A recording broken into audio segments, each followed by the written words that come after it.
So here's what we're gonna do. We're using the cycle of fifths, which all of you have at home right now. It's F, C, G, D, A, E, B. Okay, but what we're gonna use it for here is to find notes on the guitar. The question was, what do you do with it besides 1 4s and 5s and 6 2s and 3s in various keys, right? And there is another interesting thing you can do with that. One is learning the notes on the guitar. Remember that the guitar is tuned in fourths, E, A, D, G, third to the B here, and then another fourth down here for the E.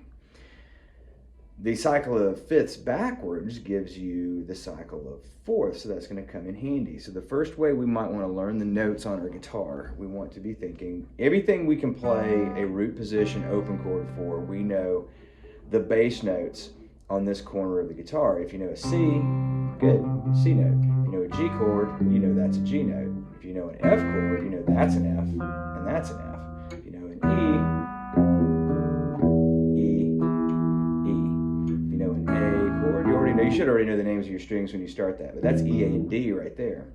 So now you've got E, you know F if you know an F chord, so you got those two. G because you know a G, A because you know the name of your string, B, hopefully you know a B7 by now, so B, C because you know a C, D because you know the name of your string, E, maybe because you know that's a D, but also because that's an octave from your low E, and then F, which we already did, so now you know all those guys there.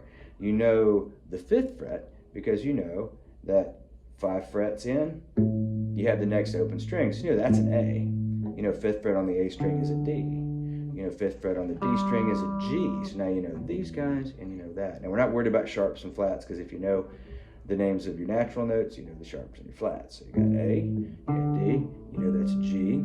We're not going to get into these guys yet because we don't have to. And really when you get into this, with the octave trick, really once you have E string and your A string, you have the rest of those octaves. So by the time you're at E, you really have A here and A there. So on your E string, A there, A there. And then if you know that's A, then you should know that's B a whole step up, so you got your B's. But that's not what we're getting into today. What we want to get in here today is tuning in fourths, working the bass 4 strings down there. If you know the cycle of keys reversed from B, what's that say over there? B, E, A, D, right? So really you have A, D, G, and C because you have your reverse cycle of keys. You have B, E, A, and D. I mean, you had those because of octaves, but this is another way. B, E, A, D.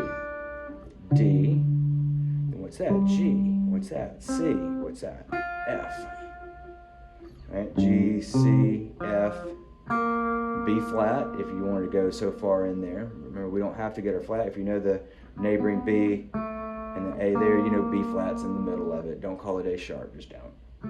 B flat. We'll get into why later. Mainly because most of your keys, you're going to have far more keys with a B flat than you will with an A sharp. You don't get the A sharp until you get to the key of B major. So you're just not as likely to use that. Whereas you have F sharp in your G, key of D, key of A, key of E, key of B. Everybody from the G major scale on around has an F sharp, not a G flat. But I digress just a little bit. So B, E, A, D, G, C. And every time you do this and you're looking over at your order, you just recite that order again. D, G, C, F, E, A, D, G, because you know the open names of the open strings, you have all the notes at your 12th fret on all 6 strings, piece of cake. Once you know E, F, G, A, B, C, D, E, once you know your E string, you have your your D string by virtue of the octaves. Once you have your, same token here, so you have your A, C, D, E, F, G, A, and you use your octave on the A and the G strings. You could do that for the B string, but you have to stretch out. That's the problem with the B string, is it's a third from the G string. G to B is a third. So anything you play on the B string, you need to push out a little bit to make it further apart from the note on your D string right there. So now you got E, of course you do. E, F, G, still have to do some visualization work, right? But when you do that, so now you're doing G, you got all those guys.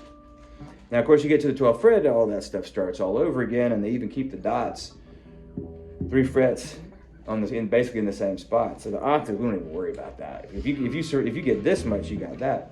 So that's really it. The B string ends up being the one for some people because it's not tuned to fourths. It changes your shape, but once you get your octaves in there, and while you're doing this, you can't practice enough octaves. I mean, that's going to be plenty of.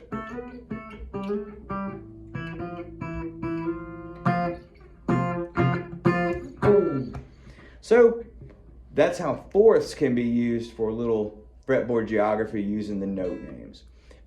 But notice I mentioned 3 different ways that could be used in there to get your notes on there. E, F, G, A, B, C, A, B, C, D, E, F, G, A.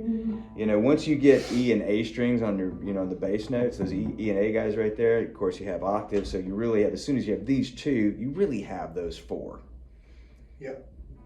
And you can even do that to springboard you into, so this is another way of thinking about it. If I'm doing the octave route, then I got A, right? I did it twice. Boom to boom, boom to boom, right?